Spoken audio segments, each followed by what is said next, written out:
hanga haalli kun sirratutti waraanni galuu hin qabu jenneeti fuulleetti koree teknikaa duras teenye warra waraana galchuu jedhamee ijaaramne duras teenye didaa turre malee nama tokko hin galchine eenyuun galchine.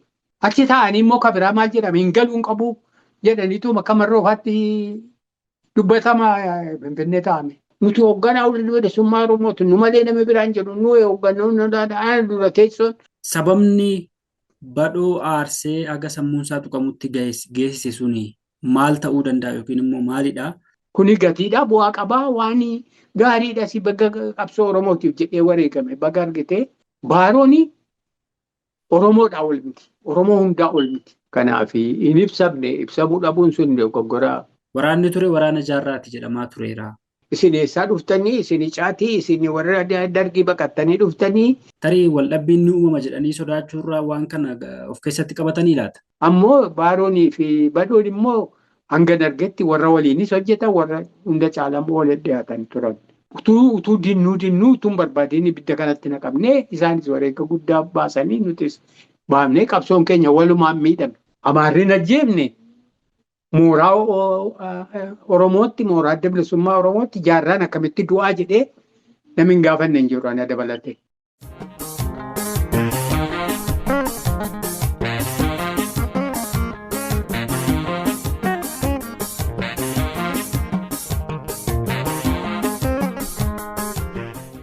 Mee gara marii keenyaatti seennaa wantoota baay'ee qophiilee adda addaa irrattis namoota biroo miidiyaalee biroo irrattis wantoota isin ibsitan ni jira. Isa kana irratti tun taane nuti ani bal'inaan kan hin xiyyeeffachuu barbaadu waan kitaabicha keessa jiruu fi wantoota caalaatti immoo yoo irratti haasa'ame yookiin yoo ibsitanii hubannoo ta'a jedhee kan hin yaadu irratti hin xiyyeeffachuu yaalaman danda'e.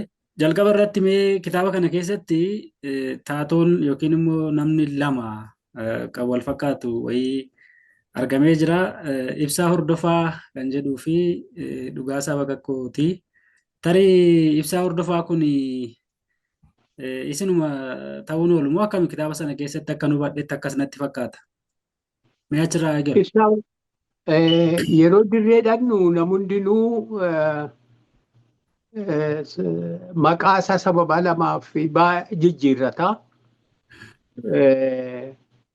Inni guddaan seeftiidhumaa abaluu jedhamu dirree dhaqee qabsoo Oromoo irratti mootummaa irratti godhaa jira jedhamee maatii isaa fira isaa akka miinee fi dhossuudhumaa fi diteelii waan ganda ofii akka diinni faana nama hin dhoofne jechuudha. Kanaaf yeroon dirree dhaqeen dura maqaa Ibsaa Hordofaa akka jedhuun baafadhe hanga tokko turee waggaa yeroon ga'utti immoo Dhugaasaa Baqaqqootti hin jijjiirradhe dhugaadha maqaan kun lamaan kanuma Dhugaasaati. Egaa gara gaaffii koo kan jalqabaa akkanaa ta'u kan hin barbaadu waa'ee walgahii bookeeti. Jalqaba gaafa yeroo walgahii kanaa irratti jaarraa abbaa gadaafaa akkasumas mul'is gadaa dura taa'aa fi ittaanaa ta'aniiti kan isaan filatamanii. Haalli filmaata yeroo sanaa suni xiqqoo ishee gara boodaa irratti haalota uumaman jeequmsoota booda kana uumamanii fi tarii rakkoo ta'uu danda'a yookiin immoo akka ka'umsaatti ka'uu danda'a jedhee kan inni yaadeetu jira yookiin immoo isinis kan isin achi keessatti bal'inaan ibsitan illee ni jira. Akka waliigalaatti akka hoggana waliigalaatti kanneen of hubatan ni jiru. Gariinis immoo akka hoggana dirree bahaatti kanneen of hubatanis ni jiru. Kunis immoo moggaasa maqaa yookiin immoo akka itti ibsame akkuma akka waliigala hoggana dhaabaatti itti ibsametti dirree bahaattis akkasumatti ibsame. Innis immoo hoggana siyaasaa fi waraanaa kan waliigalaa akka jedhamutti akkuma warri Finfinnee jirus yookiinis immoo hoggani dhaabichaa waliigalaas akkasumatti waamama. Dirree bahaa gaafa deemamanis akkasumatti akka waamamedha kan ibsame. Tarii maaliif waan kun akkamitti ta'uu danda'e? Maaliif jalqabumayyuu maaliif hin ibsine? Akka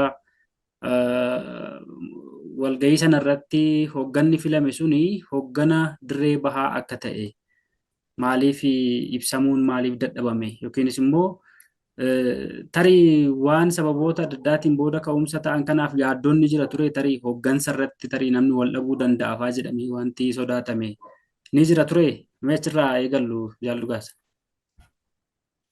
Gaarii dhimmi sun yeroo hojiin dhaabaa laf jala gaggeeffamaa ture walakkeessa biyyaatti Finfinneetti. Sunis diinaan dhaabni xobbeen reef ijaarame akka rukutamne hoogganni isaa beekamee akka miidhaan irra geenyetti cittiitti eegamaa ture. Sana caalaallee ammas aadaadhumaa fi amala Oromoo ta'eetu beektaa wanti Oromoo keessa jiru dhaaba adda bilisummaa Oromoos faaluun oolu. Ani hoogganaadhaa baluu hoogganaadhaa kana goona jedhamee utuma lafaayyoo waliin bahini himatuudhaa fi kana odeessuu faayidaan isaa yeroo sana namatti hin mul'anne waan tureef jaallan waan sana irratti laf jalaan hojjetaa turan of dhoksuunis of gadi qabuunis waan tureefi sosso'iinsi adda bilisummaa Oromoo walakkeessa biyyaatti goggodhamaa ture babal'ifamee himamaan turre kana lamaan irraa erga immoo dirree dhaqameesi. Xiqqoosee akka naagalaa turetti hubannoota sosso'iinsa biyya keessaa kan laf jala deemaa ture hojii poolitiikaatiif hojii jaarmaa kana jaallan keenya warra akka Dukariin yookaan jaarraa abbaa gadaafaa biratti qooda guddaadhaa fi murteessaadha jedhanii kan ilaalaa turan qabsoodhuma hidhannoo qawweedhaan qabsaa'uu isa kana bakka guddaa kennuufiin waan irraa mul'atuu fi nuti jalqabe jedhaniis waan oofaniif baga jalqabdanii waan gaariidhaa kan jedhu isa kana doomsuudhaaf gatii dhorkuu dhabuudhaaf dhugaadha jajjaboodha sin nu jiraadhaa jedhamee namni ittuu dabalamee walii wajjin qabsoo yeroo godhumutti. Isa kana fuulli isaan dura dhaabbatame lakkii qabsoon hidhannoo kun barii waan boodarra dhufuudhaan siyaasaatu dursaa hooggana siyaasaas immoo akkasii kanatti jira jedhamee kana ibsuudhaan dura dhaabbatuudhaan takaaroo uumuurraa kan of qusatame natti fakkaata. Maqaan illee immoo tokko ta'uun SPMC jedhama hoogganni waliigalaa qaamni hojii geggeessitu yeroo sanaa kan Finfinneetti utubame Supreme Military Command kan Political Military Command kan jedhamudha. Akkuma tasaa ta'ee maqaan illee bakka kanatti xiqqoo dogoggoruun natti fakkaata.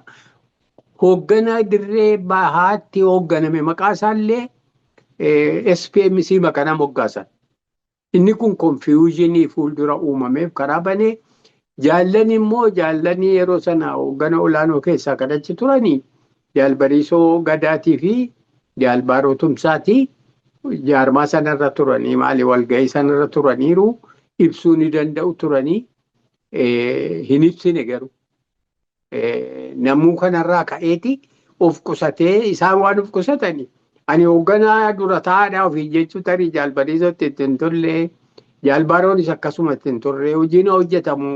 Wanti kun fuulduran isarrataa waa'ee hoogganaa dubbatuudhaa fi waa'ee argite ani keessattuu immoo waa'ee hoogganootaa ibsuun illee yoo barbaachisaa ta'e an akkasii jechuun kun itti ulfaatuudhaan itti dhiisaniituma mee waa ijaaramu waa sosso'amu walgeenyeetu ni sossoonaa isuma kanayyuu jaruma ammaa kanayyuu immoo hoogganaa ni godhannaa rakkoon hin jiru kasanaa jaarmaa jiraachifachuudhaa fi yeroo irraa hirmaatuudhaaf bakka guddaa kennamee itti ta'a. Tilmaamuma kootii ani walgahii sana achiin ture irraa hin hirmaanne anii fi warri na fakkaatu akkuma tasaa dhumneeti gara torban lamaa erga karaa deemne booda walgahiin taa'amee godhame jechuudha. Yeroo sana nuti warri Hararee dhumne sun walitti coramneeti leenjiirra turre jechuudha. Walgahii sanii agarraa nuti irraa hin hirmaanne. Kanaaf warra irraa hirmaatan irraa ergas booda dubbiin kun akkamma bifa amma qabate kana yeroo qabatu warra akka Bobbaasaa Dhaabaa faarra akka kanuma godinaa ta'utti hubateetti. Jaarraa afaan immoo akka waan argitee kan waliigalaa ta'eetti isaaf namangi tokko akkasitti hubatanii tokkotti. Sanas parpasiliidhuma beekaati malee hubannootatti dhabanii miti kan jedhuun isarraa dhagaa. Jaallan biraa immoo kan yaada jaarraa abbaa gadaa qaban warri amma lubbuun jiran illee jiru. Kan akka sanatti fudhatanis hin jiru. Akka kanatti fudhatuu kanaaf konfiyuuzhinii kanaaf karaa banuudhaa fi kan gumaache ibsuu dhabuudha. Ibsuu dhabuu wanti jedhamu kun nuu ibsaa waan jiru waan gola jedhamu waan karaa dhaabaatiin jiru jechuu gaafachuu waan oolan natti fakkaatu jaarraafaan.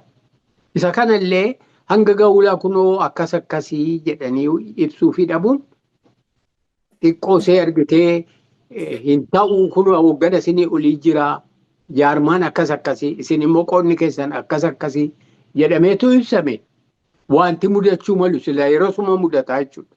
Malee bubbulee waggaa tokko booda haala biraadhaan calaqqisee as hin ba'u jechuudha. Kanaafi karaa jaallaniitiin ani amma bakka isaanii bu'ee kanaafi sanaafi jedhee dubbatu illee yoo natti ulfaate utuu kiliirli wanti sun walgahii sana irratti ibsameera ta'e they did it for good isaanillee akkatti ilaalanii kana bakka guddaa kennuufii dhabanii ofis ibsuu wajjin tarii waan wal qabateef of qusatanii laata kan jedhu na jira. Garuu utuu ifeera ta'e hin badu ture namni dirreema baheetu waan godha malee konfiyuuzhinii jira isa jedhuun haalli booda mudate kun silaa hin mudatu ture jechuudha. Kanaaf hin ibsamne ibsamuu dhabuun sun dogoggora gumaacha waan gumaachan dhabuu kan jedhu natti bula. Tarii sodaan jira ture baaroonfaas akkasumallee bariisoonfaa yoo hoggansa walgahii sana irratti murtii darbe sana yookiin immoo hoggana filatame sana hoggana dirree bahaati jedhanii yoo ibsanii tarii waldhabbiin ni uumama jedhanii sodaachuurraa waan kana of keessatti qabatanii laata? Calaqqisa isaa argu haala deemaa jiru numa dubbisu malee wanti dirree bahee akkasitti rijeekshiniin isin eessaa dhuftanii isin caatii isin warra dargii baqattanii dhuftanii isin akkanaan jedhu kun laf jala husuusama malee namni wal makaadha beektaa barataatu jira ijoolleen kuni kan hubatu jira kan waan hubanne jira kan akka sana fedhu kan akka sana hin feene jira akkitti jaarraafaan jedhan kuni nun baasu isa kana jedhanii warruma dirree waliin turan waraanichumarraayyuu ni jira. Warri immoo argitee ususee lafa jalaatiin hamiidhaan jarri kun caatii akkasitti jedhamu kun bar waan dhossaa laf jala oofamu malee waan booldilii dirree bahamee godhamu miti jechuudha. Kanaaf karaa jaallaniitiin wanta nu badde suuta waan kana wal keessaa haqna wal barsiifanna wal agarsiifna. Jarjarrii hoogganummaa illee rakkoon hin jiru. Informaalii wanta hin dhaga'u jaalbaaroofaan waan tokko yeroo kaatu dubbiin akkasii yeroo kaatu jaarraadhaanii fuuldurayyuu si hoogganaa godhan ammallee hoogganaan keenya si maali rakkoon jiru kan jedhuun approachii godhaa akka turee fi waan kana ammoo humna barsiisuudhaan jaarmicha barsiisuudhaan murtii waliigalaa akka sirna kan jaarmaatiin ta'u godhuudhaaniti furamaa. Kanaaf amma dubbiin guddoon humnicha ijaaruudhaa humnichinuu humna dhaabaa ta'uun barnoota siyaasaa adda bilisummaa Oromoo argatuun itti hanqata. Kanaaf dura dabballee qopheessuun dabballeen kun immoo humna keessa socho'anii karaa sirrii uummataa fi humna barsiisuudhaan furama wanti kuni. Kana keessa immoo yoo rabbi jedhee jaarmaayyuu ni godhanna maali walga'iyyuu ni godhanna irra deebinee suma waliigalaa sana iyyuu bakkuma tokkotti ni godhanna abdii jedhuun kan deemamaa turedha jechuudha. Wanti kun gara jalqabaa sanatti haala jaalbaaroon wareegamuutiin dhuunfata alaa ta'u malee calaqqisaa dhoksaadhaan deddeemtuudha malee bari inni kaanii waan mul'atu miti. Namoonni wal jaallatee moo walitti gaggabee kan Finfinnee dhufes kan magaalaa Baatii dhufes kan baadiyyaa fedhee dhufes walii wajjiniin ta'ee du'aa jira walitti obsaa jira addaddummaan akkasii dirree ba'aa miti. Hasaasii laf jalaati malee. Kanaafuu rijeekshiniin jedhamu kun dubbichi kun amma yeroo ta'u kana kun seenaatti jijjiiramee haala akkasii gaafa sana uumamee isa jedhame sana egzaajireet godhamee oofama malee dirree ba'aatti namni waan amma ati caatii kun akkasii jedhamu sun hin jiru. Inni sun laf jala hamiidhuma laf jala deemaa ture. Egaa utuu haala kanaan jiramuu utuu erga walgahii bookee sanarratti haalli sun ta'e booda dhagaa amma akkuma isinis tuquuf yaaltanii baaroo fi badhoon kan wareegamanii baaroon nama akkamii ture meesa kana xiqqoo ishee duubatti deebi'aa nu yaadachiisa. Ani jaalbaaroo wajjiniin wal beekumsa guddaa hiriyummaa yookaan kajaallummaa illee yoo ta'e erguma dirree dhaqame malee akka gaariitti wal hin beeku. Garuu Finfinnee keessatti ijaan guyyuu wal argina fagoorraa gatteenyee ani finni walii wajjin haasofnee hin beeknu nan argaa akka hedduutti hin argaa naannoo lafa inni itti hojjetuu fi jiraatutti anis waan hin tureef irra ijoollummaan jiraatutti dabalee isaan warra nu olii waan ta'aniif hojii isaan hojjetaniis wanti gadi buufamee warri amma bu'uursitoonni kuni nuyi ijoollee warra gadafanitti himamuu fi odeeffamu yookaan beennus waan hin jirreef waan hundinuu iccitti sadarkaa olaanaatti eegamaa hojjetamu waan ta'eef waan guddoo wal beennuu hin qabnu yeroo inni deemu beeka deeme jechuusaa dhagayeera ji'a tokko ani deemuu dura deeme inni jaalbariisos akkasuma dirreetti dhandhee wal agarree. Uffata gaabii natti kenname sanas kan baaroodhaa kenni jedhameetuma natti kenname malee abalutuu kunoo ergaa fi jiruu jedhame maqaan namaa kennee sun natti hin himamne. Ani deemuu koo kan beeku akkuma achirratti tuqeera ta'een beeku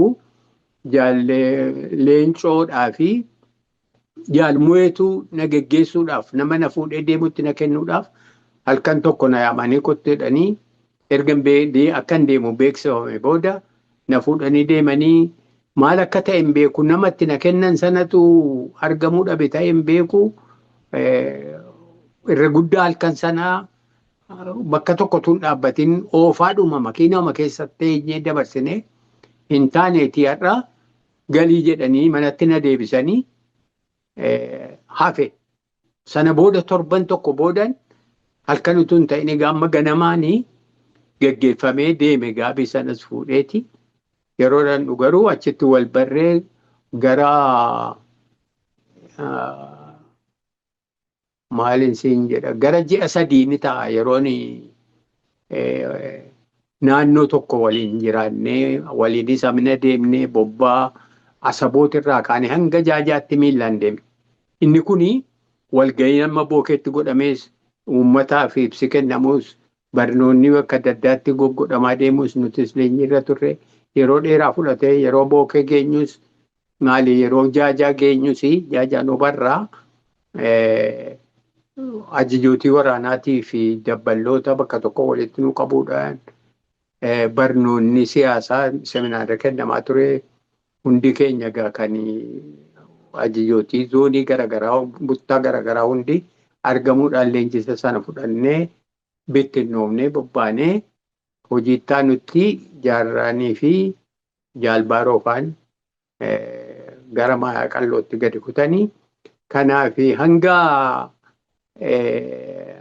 ani dirree dhufee nu biraa gara gahaa maayaa qallootti bobba'anitti deelii walumaa agarraa lafa barnootaattis walitti dhufnaa kophaatti garuu addatti ani kana waliin jennee kana waliin mari'annee akkanatti wal beekna akka jedhu qabu waluma agarree wal barree amma fagoodhumatti wal agarraa nagaas wal fuunaa sana bira dabarree wanti nuti siyaasaas ta'ee hojii jaarmaas ta'ee walii wajjin adda dubbannu jiru yeroo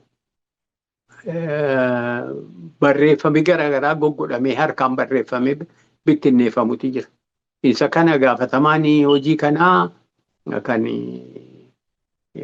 siyaasaatti ramadamee godina bahaa sanatti hojjetaa ture dammaqsiisaadha jaal dammaqsiisaa badoo inni egaa gaafatama sanaa ture barruuleen tokko tokko afaan Amaaraatiin barreeffamanii kan bittinneeffaman afaan Oromootiinis barreeffamanii kan bittinneeffamanii harkaan barreessinaa caacaa qabannee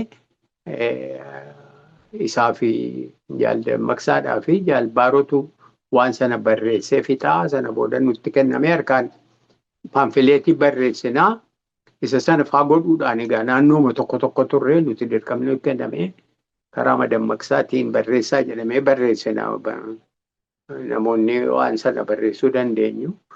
Akkanatti naannoodhumatti waan argaa wal bira tutturuudhumaa fi waliin kaafaa karaa deemuu waliin nyaachuu yeroo nyaatee argamutti naannoo tokko yeroo amina deemnu fa'aa gaaddisuma tokko fa'aa boqonnee kaanee immoo bullee oollee kaampii tokko jiraannee aminatti fufuu akkasirraa kan hafe ani waa'ee jaalbaaroo assachi itti dhiyeenya guddaadhaan waan nama siin jedhe kanaa ol wanta beeku hin jiru.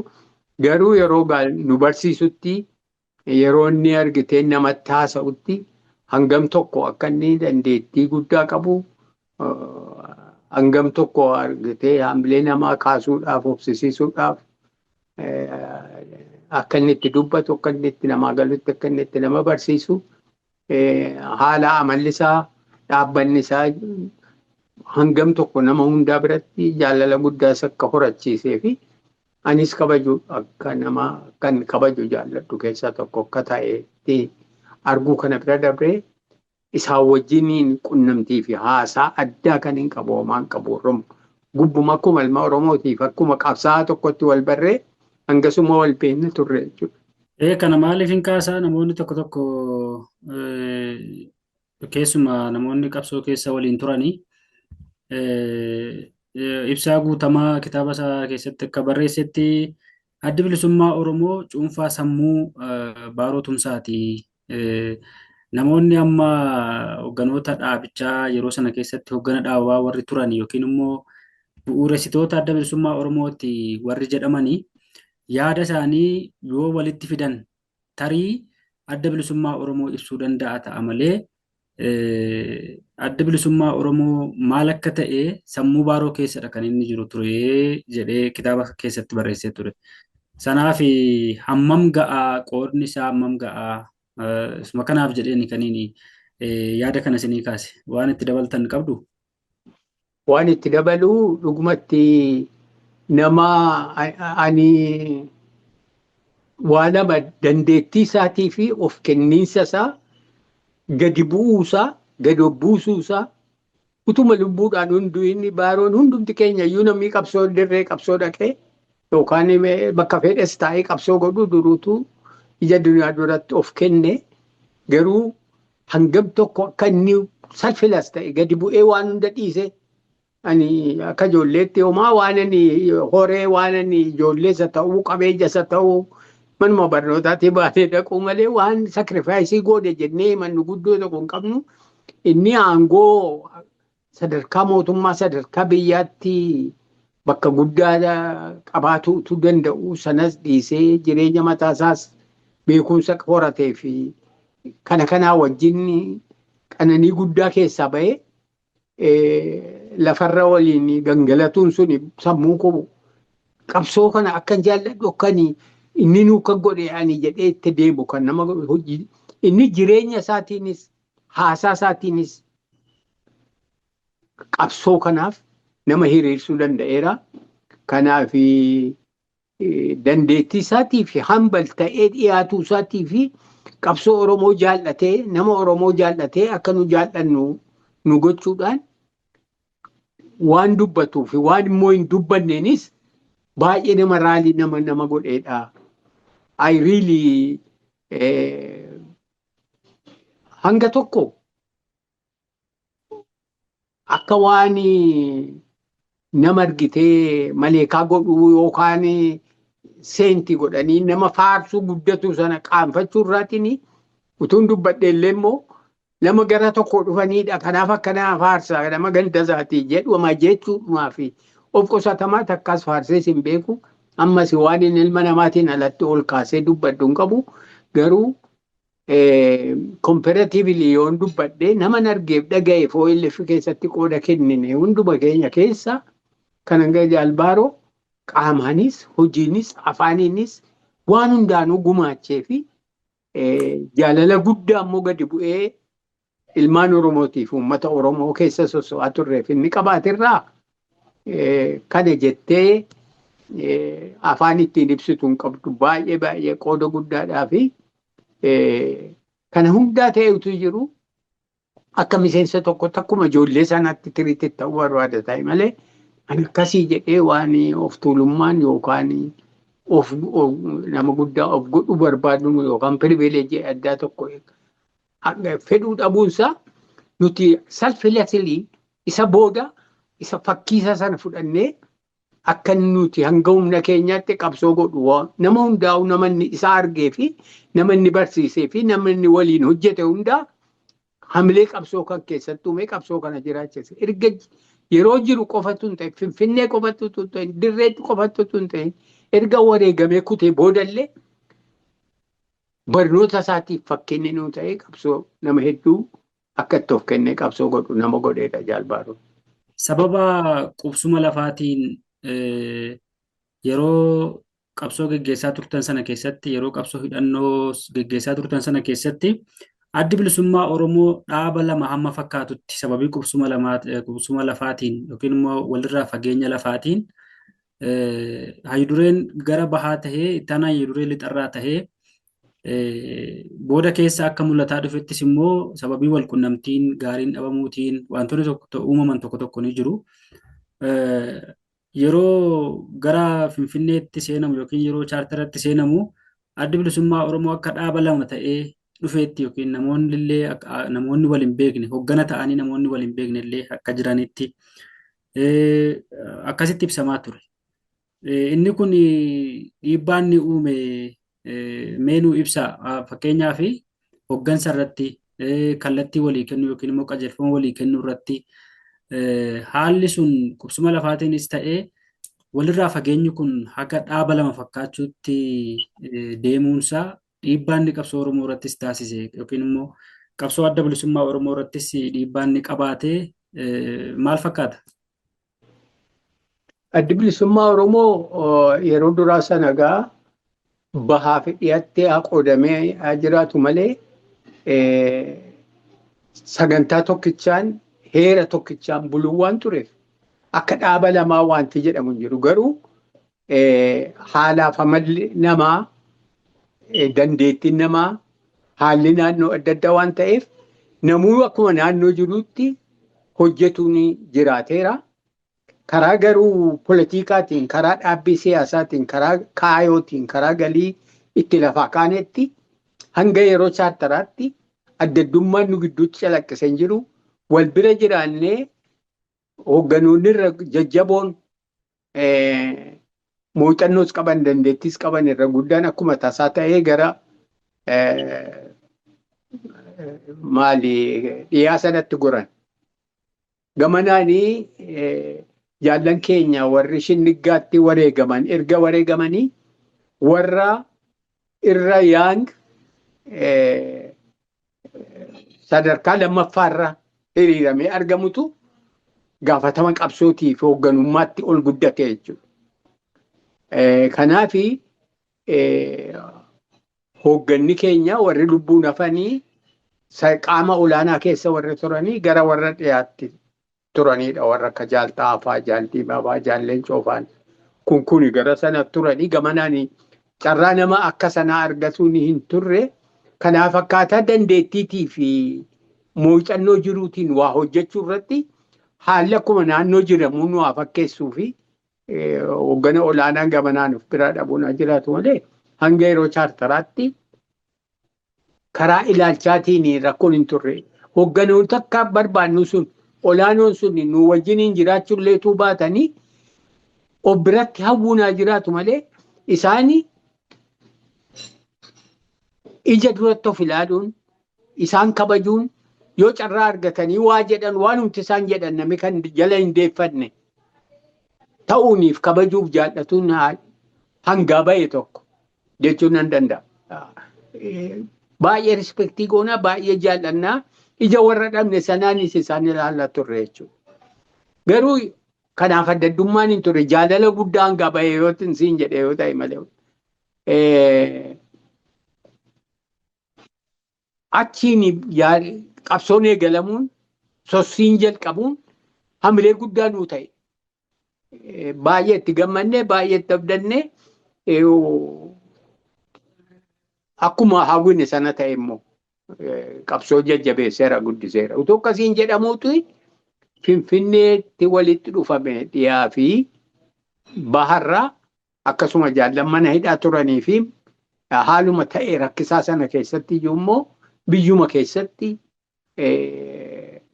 hojjetaa warri turan walitti yeroo dhufamutti namni haalaaf amala adda addaa qabu. Haalaaf amala malee akkaataama hojiiti malee bulchiinsummaa malee ammallee yoo ta'e yeroo jalqabaa isaatti addaddummaan ilaalcha siyaasaa yookaan dhaabbii utuu hin turiniti bara chaartaraa sana Finfinneetti walitti dhufamee jechuudha.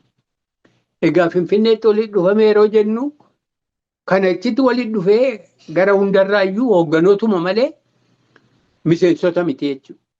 Yookaan qondaalota gadaan yookaan dambaloota murteessoo yookaan sadarkuma gumii sabaatti illee miti jechuudha. Gumii sabaa isaa hangi tokko haa jiraatan malee maajooritiin miseensotaa fi hoogganoota gadaanootii fi gumii sabaa humnuma keessattii fi uummata keessatti hafanii jechuudha.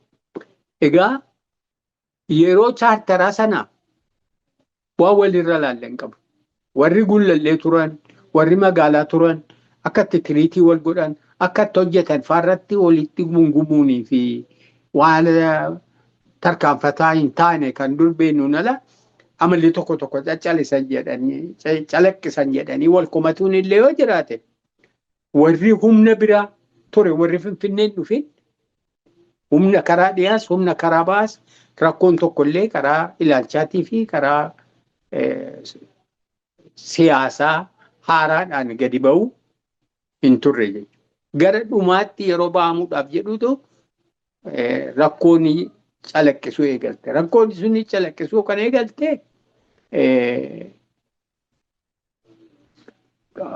karaa nagaa kanaan utuu hin bahin qabsoo hidhannoo kana laaffifnee yookaan dhiibnee karaa nagaatiin yoo waa goone Oromoo bu'aa qaba jedhamee akkuma amma tarkaanfachiisuu eegalame kana calaqqisiisaa yeroo sana jalqabe. Inni sunuu waan babal'atee oofame tun ta'in laf jalumaa yaada dhiyeessuun kakka'ee inni sun egaa walirra xiqqoo nama laalchisee namni murannoon itti hir'ataa dhiiroo akkamitti akkas jedhama fa'aa jechuun haa jiraattu malee dirree ba'amee wanti itti wal dura dhaabbatamee wal mormame hin jiru. Laf jala garuu haala akkasii calaqqisuu yeroo eegalutti akka dhaaba lamaatti kan gara alaa bahee kan immoo argatee yaada akkasii qabu kan immoo dirreetti cilaayee hafee fi qabsoo itti fufe kan jedhu. Kanaa hanga tokko addaddummaan nama gidduutti wal bir'atuun wal calaqqisuun ni turte. Kun immoo hanga dhaaba lamaatti isa jedhamu yooni kitaaba sana irratti illee jedheeras ta'e inumaan egzaajureetii godhe ta'a. Ammas yoo ta'e akka dhaaba lamaatti utuu hin ta'in akkuma dhaaba tokkootti keessa ofiitti addaddummaan akkaataatti deemamu tooftaa qabsoo caccalaqqiseera. Sun dirree bahee waan wal dura nu dhaabee hin turre jechuudha. Kana kaasuun koo isinti jedhe yookiin kitaaba sana keessatti akkas jedhame jedheetu hin taane haala qabatamaa jirurraa haala yeroo sana turerraa booda keessa haala mul'aterraa haaluma qubsuma lafaa Oromiyaa kanaatiin irraa kan ka'een kana kaasuu yaale namoonni tokko tokkos yaada akkasii waan kaasanii fi gama biraatiin mee gara kan biraatti dabarraa. Utuu darbiin biqilaa kiyya bakka tokkoon xiqqoo daran ibsaa waan si ajaa'ibuudha beektaa wanti hawaasa Oromoo keessa jiru OLF keessatti 100% calaqqisa. Amma OLF kun kitaaba sana keessatti illee tuqeeraa OLF yeroo jennu nuti booduma kanatti bara chaartaraa kana boodaa fi erga muuxannoo warra Shaabbiyaa fa'aa fudhachuu kategiree kana sarguu carraa argannee hanga tokko warra biraas ilaaluu kanatti malee akkuma faamiliiti OLF waan biraa hin beeku namni bilisummaa walabummaa OLF waan jedhamu kanas dhugaadhaatti sagadamu garuu akka qaroo ijaatti eegamu bilisummaa walabummaa OLF uummata Oromoo namni tuquu danda'uu fi jala deeffatu sin jiru hooggana Oromoo hooggana bilisummaa Oromoo kanas warra dhaaba kana nu tolchees jaalalaa fi kabajaa keessa kutameeti haggaa ol deemamaa jechuudha. Kanaaf bira chaartaraa sanas yoo ta'e haalli kun inuma haa jiraatu malee abdii walirraa kutatuun isaan kana guutumatti itti amanuutu jira. Hanga malee inumaa hanga malee jechuudha. Inni kuni yeroo immoo piraaktikaalii bubbultee hojiidhaan waan tokko of qusannoo yookaan immoo argitee yaada haaraa tokkoon gadi ba'u yaada haaraa kanallee immoo bakkaaf yeroon eeggachuu dhabu waan tokko yeroo agartu kabajaa fi jaalalli kaleessaa sun xiqqoosee haa haphatu malee isaan kana of duudhu isaan jaallachuu isaan kabajuu jechuun OLF kabajuu uummata Oromoo jaallachuu kabajuu karaa jaarmaa kanaan malee fiixan baafnu isaantu kana nuuf fide jechuun ammallee of duratti ilaaluun sun waan jirtuuf adda addummaan jirtu sun kan bakka biraa dhaqxe miti kanuma jaallummaan tokkummaan gidduu turteedha siin jechuu barbaadeeti. Haalli Oromoo kuni hoogganaa adda bilisummaa Oromoo irratti miseensonni qaban walamantii guddachuu sana jaalala sana calaqqiseera. Isaan shakkuudhaa fi hoogganaas yoo taate ati maarree hoogganaan kana godha malee maanni sanaa oli qoodisaatii jedhame akka nama biraa tokkotti gadi buusuun kun garuma boodaa kana wal beekuu wal madaaluu wal arguurraa dhufe malee wal kabajaa fi wal jala deeminsa hangaa oliitu ture siin jechuumaaf hin jedhe inni sun tureera yeroo chaartaraa sanas. Egaa amma gara boodaa kana immoo mee qabxii keenya kan itti aanu jeequmsoota yeroo adda addaatti adda bilisummaa Oromoo keessatti uumamaa turan isinis irra deddeebitanii waan isin ibsitan ni jira. Isuma bu'uura godhachuudhaan wantoota tokko kaasuuf yaalla. Isa dura garuu jeequmsi jalqabaa kan inni uumame isinillee akka ibsitanitti jalqaba wal shakkiin adda addaarraa kan ka'e caasaa dhaabaa warra magaalaa jiran keessatti shakkii uumamirraa kan ka'e waldhabbiin akka ture jalqaba irratti inni dafee akka furamee gara hojiitti akka deebi'ame gara boodaa keessa garuu dirree bahaa keessatti waldhabbiin gurguddaan uumame isinuu gaabbii guddaadhaan kan isin barreessitan jira kan isin gaabbii guddaadhaan kaastanii miidhaa yeroo sana keessa qaqqabe jechuudha. Isas booda gara boodaatti nuu kaastu. Isa dura garuu jaarraa abbaa gadaa maqaa jaarraa abbaa gadaatu yeroo baay'ee ka'a. Haga ammaallee waan kun wantoonni hin qulqulloofne baay'een ni jiru. Namoonni bifa adda addaatiin ibsu wantoota baay'ee. Gara jeequmsa kanaatti tun dhufiin dura garuu mee jaarraa abbaa gadaa eenyudha? Akkamitti beektu? Akkamitti hubattanii? Akkamitti nama akkamiiti? Eenyummaan namummaa isaa qabsoo keessattis waan isinirraa hubattan yookiinis immoo waan isinirraa argitan meenuu ibsaa eenyummaa isaa akka nama waliin dirree qabsoorra ture tokkotti. Otuu baay'ee isin dheeressiin gabaabinumaan. Gaarii gabaabsee wanta jedhu waliin turiinsa waliin jireenya waan ilaaluun dirree qabsootti hanguma baaroo wajjin turre sana waliin turre hangani arge sanatti baaroonii fi jaarraa abbaa gadaafaa jireenyaan hojiidhaan qubsumaan bobbaadhaan amna irratti qubsuma irratti hojii irratti adda ba'anii beekanii hanga waliin turre sanatti isaan egaa waluma qixaan argaa beekaa akkuma silaa baaroon beeka jedhetti inni beeka jechuun hin danda'a. Waliin nyaanneerraa, waliin deemneerraa, waliin qubanneerraa, waliin wal barsiifneerraa barannee dhaggeeffanneerraa kanarraa kan hafe bal'inaan waan inni kophaa kootti akka nama tokkootti gatteenyee wal mari'annee wal gorfannee walirraa wal gaggaafannee haalaaf amala waliillee baruudhaaf caalaa gadi seenee waan inni jaarraa abbaa gadaa beekuun qabu garuu yeroo ji'a lamaa waliin turre kana keessatti fuula isaa qaama isaa hojii isaa haasaa isaa dhaga'uudhaaf carraa argadheera baay'ee gaariidha baay'ee nama qulqulluudha baay'ee gara laafessaa yeroo inni ture sana caalaallee durallee ni godhe jedhanii ijoolleen natti turanii hanga gaa waliin karaa deemnu kana yeroo ji'a lama siin jedhe kana karaa deemnaa torban tokko bakka tokko turraa kaanee immoo sossonaa guyyaa lama sadii deemnaa sana booda immoo ni dhaabbannee kaampii godhanna akkasitti kan torban sadan siin jedhe kan maali ji'a sadan siin jedhe kana dabarsine erga hubarraa geenye booda sanga tokko waliin turre achitti. Egaa ijoollennis natti himu turanii baay'eedhatu haasaa uummata keenya kan qubatee jiruuf warra biyyaatiif akka galtu tokkotti itti dhiyaatee itti dubbata. Fakkii qabatamaa itti agarsiiseetu ofiisaatii illee boo'ee uummata boosisee qabsoo kanaaf kakaasaa. Jaarraanii nama gaarii, nama qabsaawaa, nama dhaabbii fi bifaanis yoo ta'e ilma Oromoo bareedaadhaaf itti boonnu tokko jaala keenya, hangafa keenya baay'ee jaallanna turre dhugaa dubbatuudhaaf baay'ee kabajnas ilaalcha waan inni utuu nuti dirree qabsoo sana hin dhufin dura iyyuu ta'eef godhe irraa kaka'ee kabajaa guddaa qabnaa fi jaarraan namuma gaarii, namuma qabsaa'aa tokko garuu rakkoon gara boodaa dhalattee adda nu baasteef haala sana uumte nu hundinuu muuxannoo qabsoo, muuxannoo hojii jaarmaa yoo rakkoon dhalatte illee immoo akkamittiin akka handilii godhan waldhaaluu yoo ta'e malee hammeenyi biraa jiraatee bite waanuma argitee eenyu gidduutti illee dhalatudha. Handilii godhatuu dadhabne obsaa fi bilchilaa beekumsa muuxannootti qabaatuu dadhabuutu adda nu baasee booda walitti diramuudhaa fi waan hin taane keessa nu buuse.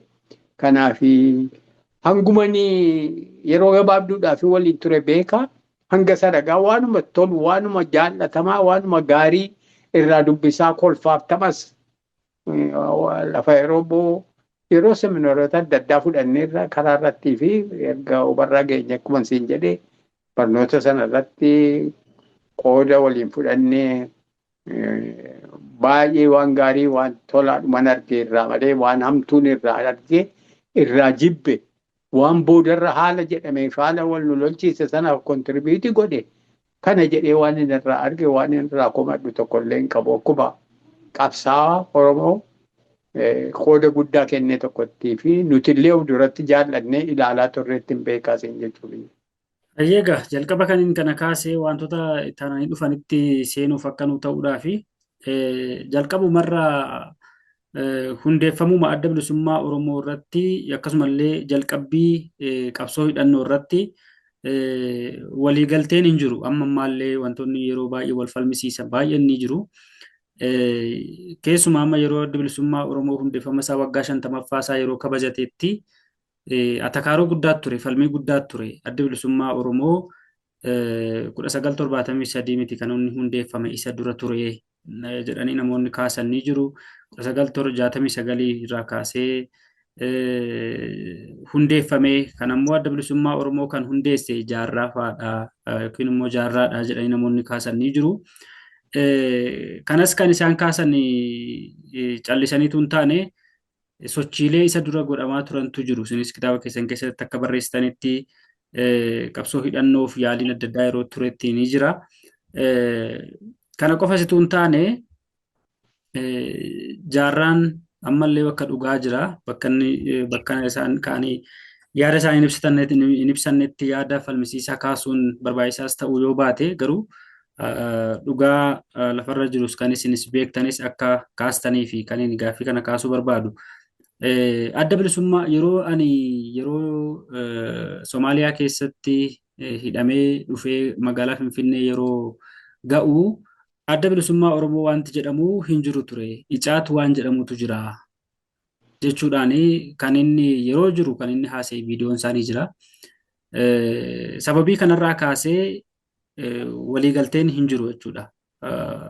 Qabsoo hidhannoo dafnee haa eegalluu fi qabsoo hidhannoo xiqqoo haa turru. Haalonni dura uumamanii, dogoggoroon dura uumamanii, gufuuleen dura turan waan jiranii fi qabsoon hidhannoo xiqqoo haa turuu kan jedhu gama hogganoota adda bilisummaa Oromoo warra Finfinnee jiraniitiin yaadi ka'ee akka turee fi jaarraan fa'aa garuu qabsoo hidhannoo dafnee jalqabuu qabnaa jedhanii ejjennoo qabatanii akka deeman ejjennoo isaanii sana akka jijjiiraniif yaaliin adda addaa godhamaa akka ture yookiin immoo hubachiisuun yaalamaa akka turee fi Ejjennoo sanarraas immoo of duuba deebi'uu waan hin dandeenyeef sana turuu waan hin dandeenyeef yaada isaan jedhan sanarratti walii galamee qabsoo hidhannoo akka eegalan taasifamee humna xiqqaadhaan qabsoo eegalanii kan jedhu. Isinis kitaaba kana keessatti barreessitaniittu. Haalli kun wal dhabdee gara boodaa keessa uumamee fi waan gumaache qaba jettanii yaaddu? Tarii yoo gaaffii kun yaadi koo isinii galeera yoo ta'e. Waan gumaache ni qaba. Waan gumaache isa jette jecha kan ijaarmaa waa'ee OLF kan ijaarraa afaan illee ni Finfinnee dhufanii deebi'anii waan isaan ibsame beekamu waliin jedhan sana ani akkuma silasii ibsee yeroo sanatti ijoolleedha waan hoogganni godhaa ture cittiidhaan geggeessaa ture sana hundaa waan hin quba qabu sin qabu sadarkaa manuu olitti geggeeffamaa ture. Yeroo sana mul'isiin marraa tokko Finfinneetti mana firaatti argeetan ture. Yeroo inni Finfinnee dhufee deebi'u jaarraa immoo yeroo tokko dhufeensa yeroo sanaan agarreanii. Sana malee deebinee dirreetti gaafuma dhufee jaala biraa fidee mul'isi dhufee gaafuma dhandhe sana wal agarre. Kanaaf waan gaafa sana ta'aa ture sadarkaa anaa olii waan ta'eef hin beekun ture akkan dhaga'uuf akkan warra quba qaburraa immoo dhaga'utti dhufee akkuma jaarraa afaan jedhan sana yoo qabsoo hidhannoo kana jirjirree waa jalqabnee akka nu duraan bande turfanne ka jedhu karaa jaallaniitiin akkatti himamee ture. Isaan illee immoo akka waan fudhatuu didaniitti booda haa ibsamu malee tole jedhanii moo wal biraa walii galanii deemanii erga deemanii dhaqanii jalqabaniis waluma qoba qabeenyaan mul'isu deddeebi'ee waan danda'amu yaadaanis horiidhaanis qorichaanis waluma qabeenyaaniitu quba qabeenyaa waan kun godhamaa ture malee kophaa isaanii wal qunnamtiidhaan alatti irratti walii tumsuu walii galuun alatti waan geggeeffame miti. Haa ta'u garuu akkuma sila siin jedhee wantan biradhu shakku warra gaafas turetu beeka wantan shakku diteel kunoo kana deemaa jira jaarmaan akkasii hoogganni akkasii jedhamee bal'inaa wanti barbaachisu tokko ibsamuu dhabuun malinnaa laata ka jedhu akka gaaffiitti ofii koo keessatti illee ani isin gaafadhutuun utuu sun gaafa sana akka gaariitti ibsameef ta'e lammaffaa bookeettis walgahii bookee sana irrattis jaarmaan godhame sun kiliirli kun kan godinaati kun immoo kan akkas jedhameera ta'e wal gargaaruun ni jira walii dirmatuun ni jira maalii wanti isin gola jettan kunii maanni dhaabni isin jettan kunii jedhame jaarraa afaanii gaafatuudhaaf gaaffiin itti bulurra waan ifaa beekame tokko irratti gaafuma sana dhaabbii fudhatu malee akkasumatti waan wal bukkee deddeemu tokko maqaa tokko qaama lama yaamuun kun hundinuutu jiraatu baate gaariidha gumaachuu hin oolu kan jedhu qaba garuu hubannoota garagaraatu jira. Addi Bilisummaa Oromoo 73 akkas ta'e jedhamee yeroo dubbatamutti waan yeroo sana warri Finfinnee jiran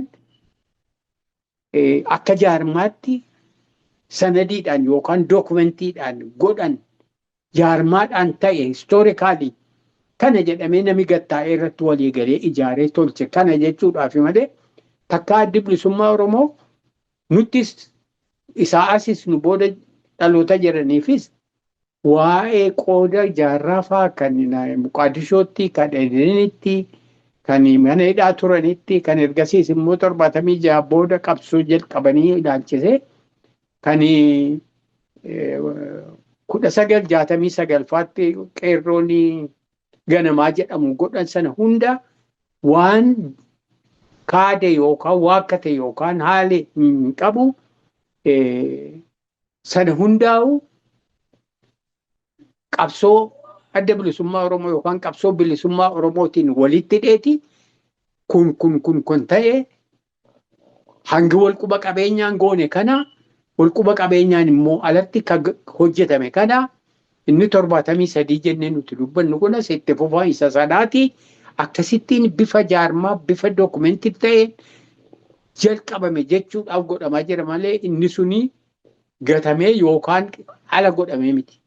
Karaa biraatiin adda bilisummaa Oromootiif kabajaa fi galata qaba akkanatti waan kana handilii gochuudhaa fi walitti hidhaa qabaa achirraa dhumne nuti jedhee sanas yeroo hundumaa adda bilisummaa Oromoo yeroo waan of dubbatu isa dura jaarraa faana akkanattiin hidhamuu isaanii qabsoo Oromoo irratti qeerroon ganamaa suni akkanattiin gufatu elemoo faana akkatti jalqabanii gufatan. Sana dura immoo Maccaan feetuu lamni qoodanni qabaate arfanni qalloo hundi sochiinii baalee qooda maalii dhalachuu adda bilisummaa Oromootiif akka qabaatee fi kana keessa akka maddeedha ka dubbatu. Kuni dhugaa jiru kana amanamee fudhatamee akkasitti deemuunis immoo qooduma jaarraafaa beekuu kaa'udha.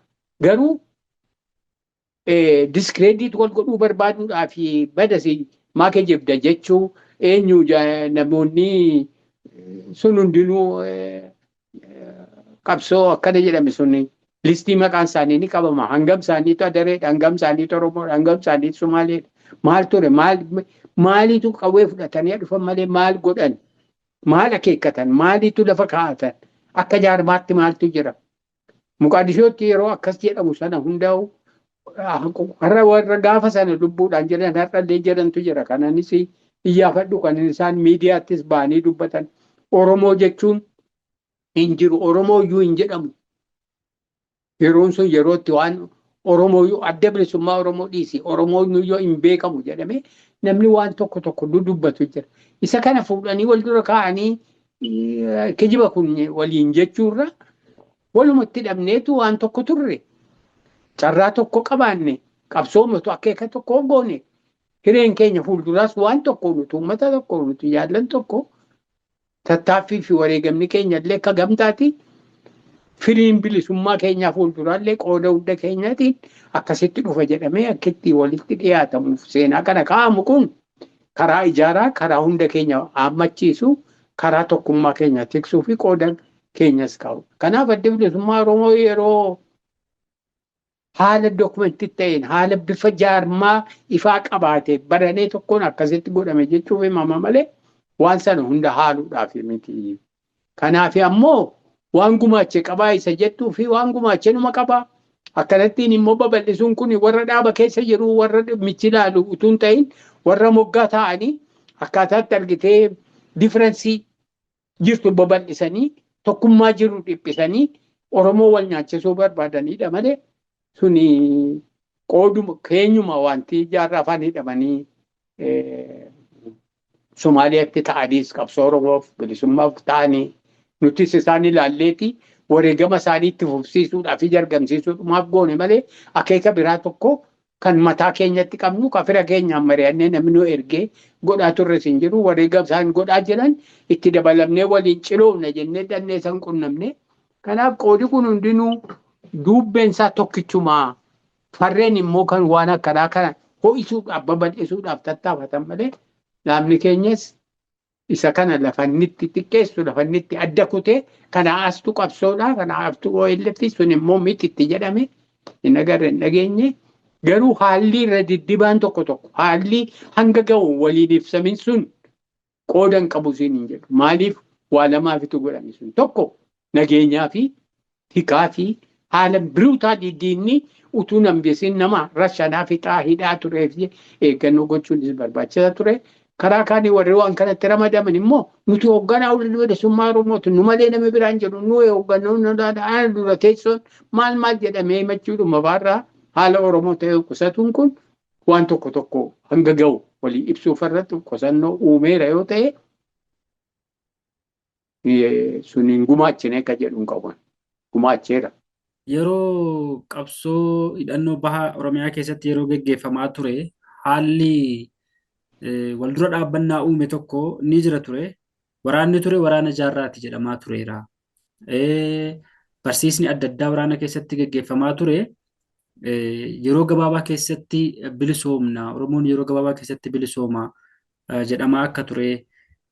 Kana qofas immoo utuu hin taane haalumti barsiisa kanaayyuu haalumti barsiisa dirree bahaarra ture kun booda gaafa hogganoonni Finfinnee irraa deemanii leenjii tokko tokko kennuu gaafa jalqabanii jijjiiramni yaadaa sun akka ta'edha. Fakkeenyaaf yeroo gabaabaa keessatti bilisoomna jedhamaa kan ture hojiidhaan, qabsoodhaan, wareegamaan malee yeroo gabaabaa keessatti maajikiin yookiin immoo waan addaa tokko uumamee bilisummaan dhufu hin jiru kan jedhamutti akkasitti barsiifamaa akka ture.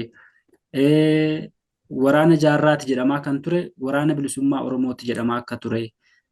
Diinni keenya Amaaraa, Adaree fi Somaaleedha jedhamaa kan ture.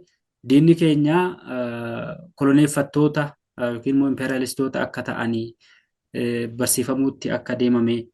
Haalli barsiisa duraan turee fi barsiifni haaraan bifa leenjiidhaan bifa adda addaatiin kennamaa ture kuni tarii wal dura dhaabbannaa uumeeraa laata?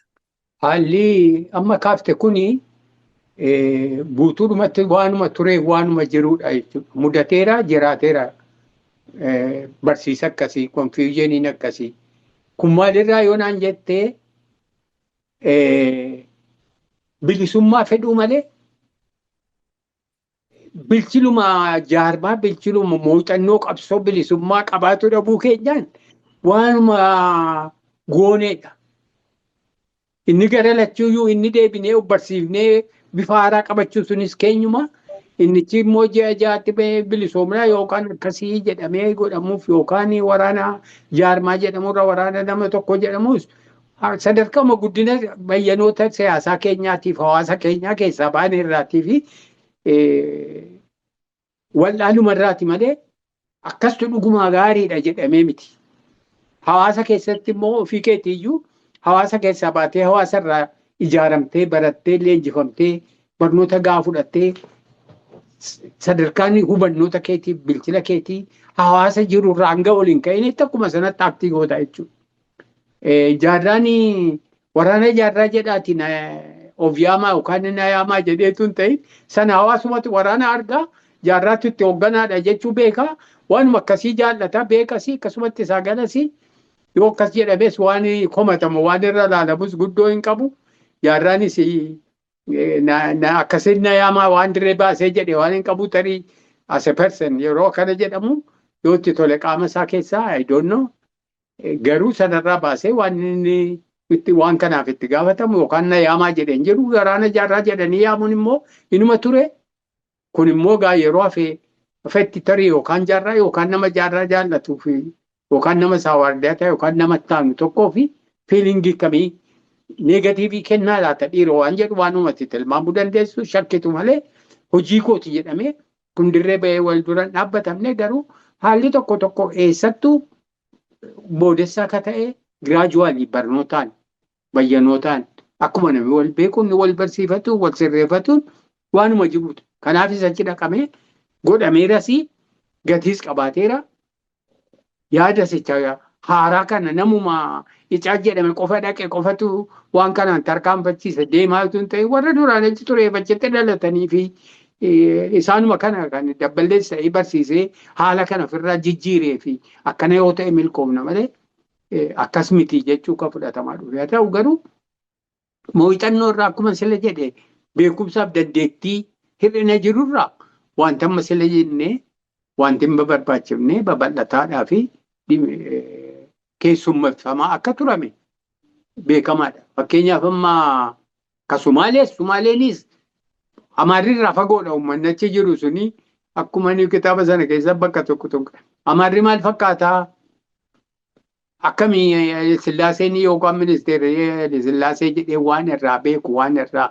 hubatu tokko hin qabu kan inni beeku malkan achi jiru kan argitee Sillaaseedhaaf bakka bu'ee gibira geessu takkaa makiinaan lafa hin gahiin takkaa argitee lafa uummanni keenya irra guddaa Amaarri dhufee hin argin jira waan ta'eef jecha waanuma naannoo isaa jiru kan Somaaleen isa gootu kan argitee uummanni inni waliin jiraatu Adareen isa gootu kan isheen uummata keenya magaalaa dhaqatu haadha qoraanii jettu haadha aannanii jettee immoo gatii gadaanaadhaan irraa bittuuf arrabsitu kana garaan gubatuudhaaf ekstenseniin isaa waan warri Finfinnee sirni nafxanyaa isa san akka fide hubannoo gahaa itti qabaachuu dhabuurra waan naannoo isaa jiru diinuffatuuf ittaaruun Akkana jedhee ittiin wal barsiisuun waan ajaa'ibaa tokko miti. Guddinumaaf hubannootuma sadarkaa jiruutu yeroo sana kanaa jechuudha.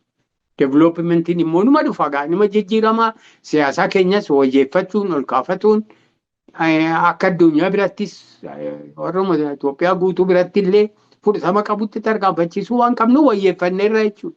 Sun tureera wayyeeffameeras kun waan madhaaba fedhe keessattis guddatamaa sirreeffatamaa deemu. Har'allee wanti wal barsiifnu wanti sirreeffannu hin dhumanne karaatti wal deebisuudhaan waanuma hawaasi tokko jaarmaan tokko godhatu waan keessaati kuni ta'eeras gaa'ii dhugumaan ture jechuudha. Mee haalli sun deemee gara waldhabbiitti seenameera. Dirree bahaa keessatti wantoonni baay'een ta'aniiru. Lubbuun namni baay'ee badeera. Lubbuun baduu qofaas immoo utuu hin taane qabsoon illee duubatti akka harkifate sababii sanaatiin addi bilisummaa Oromoo yookiin immoo qabsoon bilisummaa Oromoo waan baay'ee akka dhabe. Isinis kitaaba kana keessatti barreessitanii jirtu. Maalidha sababiin waldhabbii sana uume akka jechuun wantoonni bu'uura ta'an kanadha waldhabbii kana kan uume jedhamee kan lafa kaa'amuu danda'amu. Rakkoo ilaalchadha moo rakkoo dhimmoota aangoo wajjin wal qabatanidha moo rakkoo jechuun rakkoo hoggansaati moo maal inni waldhabbii dirree bahaa uumee haga miidhaa kana hunda kan qaqqabsiise kun ka'umsi isaa. Yoon cuunfee kaa'e waan amma kakaafne adda addummaan xixiqqoon barsiisni xixiqqoon sadarkaa duraatti bilchillii siyaasaa akka sagantaa waraqaarra kaa'ameerraa addatti abaluu diina keenyaa abaluu waraanni kan abaluutii jechuu yookaan ji'an ganaatti bilisoomna jedhanii uummata abdachiisuunii fi haamilchuudhaaf argitee akkasatti goggodhamu kun mudaa qabaatuun isaa argame barnoota biraatiin sirreeffamuun jiraatuun akkuma jirutti ta'ee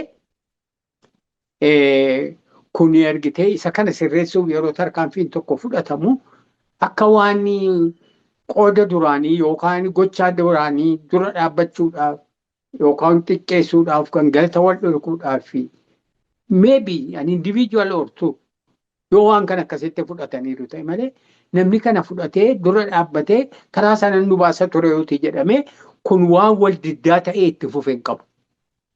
Waanuma hundi keenya waliin goonuudha ture malee barra waan amma argitee gartokkeen namaa godhe jedhamee qubatti qabamu qabu kun. Wal barsiifamee waliin mari'atamee leenjisii yeroo kennamutti namni yaada kennataa ni gaafataa gaariidha akkas nu milkeessaa siyaasa akkasii sirriidha jedhamee hundumaa wajjin dabalee jaarrabaa mataa isaallee bar dabalatee kan godhamaa turedha malee waan murni tokko tarkaanfachiisu humni biraa immoo dura dhaabbatu hin turre sirreeffatee bahee fi barnoota akkasii kun kaleessa akka jedhamaa ture har'a immoo sun hafee akkana jennu walumaan jedhame malee adda adda miti. Ani wanti waan xixiqqoo ignaayitii godhee boodas lola kaasee rakkoo kana hundaan ga'e akka hubannoo kootitti jaalbaaroo wareegamuu dhufu. Jaalbaaroo wareegamuutu wareegama isaa sanatti taanee walitti dhufamee warri bakka sana turanii fi warri bakka sana hin turre wal bira ta'anii dhufanii walirraa baruudhaaf wal gaafatuudhaaf maaltu ta'ee akkamitti ta'ee jedhanii walii ibsuu dadhabuun adda walirraa deemuun warri hafanillee maali jarri kun maal godhanii harka maalii keessaa qabu maal taanaan baqatanii dhufanii ibsuu dhabanii isa jedhu fiduudhaaf warri kaanillee isaantu ajjeese nuun jedhanii akkanatti hin argitee dhaabbii nutti fudhatanii jechuudhaan of birratu lamaan kanarraa akka ka'e adda deemame marraa dura. Adda deemamuu kanarratti qaamaan utuu hin ta'in yookaan akka biraatti utuu hin ta'in qawwee hidhatanii as deebi'anii jaarraafaan. Qawwee hidhatanii yeroo as deebi'an kana rakkoo nuuf isaan gidduu dubbachuudhaaf fixachuudhaaf carraan utuu hin argamin rasaasii walitti ba'e. Rasaasiin immoo erga akka tokkotti walitti ba'e deebitee dhaabuumsaa baay'ee rakkisaadha babal'ataadhuma deema jechuudha. Marraa duraa dhukaafamee tutu nama hin deemama marraa lammaffaa yeroo itti dhuftu nama madaataa marraa sadaffaatti namatu du'ataa yoo maayyuu kaleessan turre waan nutarra ta'aa jiru kunu haala lolaa uumaa akkasittiin taate babal'isuudhumaa fi sababaan hundee sana jechuudhuma keessa qabanna malee baaroon du'uudhumatu isaaniif deemsisee fageessee nama asii kanas immoo shakkiitti uume dhukaasa sanallee wanti walitti bannuufi wal lolluuf hin turre akkasitti ilaalcha qabna dhaabbii qabna jennee wal birratu wal shakkuu dhumatu walitti nu diree jedhee yaada. Meegaa kana wajjin wal qabatee kan ka'u waa'ee du'a baarooti. Du'a baaroo ilaalchisee haga ammaa wajjin haasofnu kanatti wanti irra geessan ni jira. Wantoonni kitaaba keessan keessatti barreessitan ni jira.